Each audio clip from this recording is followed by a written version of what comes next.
Today, I want to tell you about a Czech composer, so Czech, in fact, that he is known as the father of Czech music. His name is Bedřich Smetana. Smetana grew up in a very loving family. His father was a brewery master, but also an amateur violinist. His mother was also very musical. They loved music, and he started playing early on. He played piano. By the time he was 5, he was performing for other people. He was great at improvisation as well.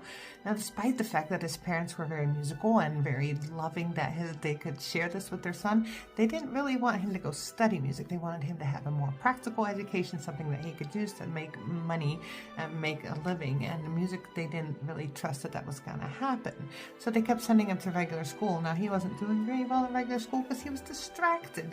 He wanted to do music, so he got in trouble quite a bit.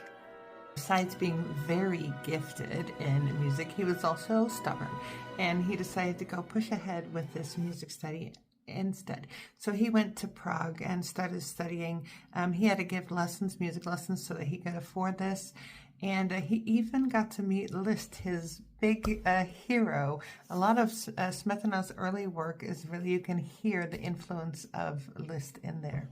Now, in 1874, a terrible, terrible thing happened. He started hearing a high ringing pitch in his ear, and this is tinnitus. And actually, it was a very bad case, and within months, he was completely deaf. Now, you would think, this guy's a musician and a composer, he's completely deaf. No, Beethoven was not the only one. This is the end of his career, but it wasn't. He turned inward and started composing even more. It was almost as though he had no distraction anymore to do so. So he was able to really focus, and he started making, composing more music and became immortal that way.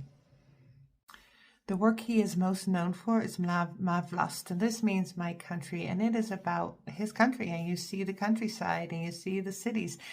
Probably the most famous movement is the Moldau. It's the river that runs through Prague, and it is a beautiful piece of music.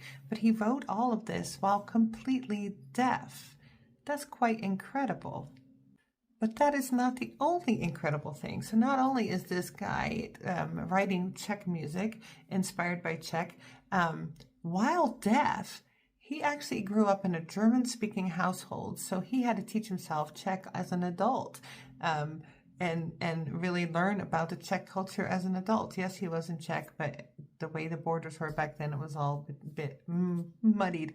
So he wrote all this great music about Czechoslovakia. He's the father of Czech music, but he wrote most of it while he was completely deaf, and he had to teach himself Czech later on in life.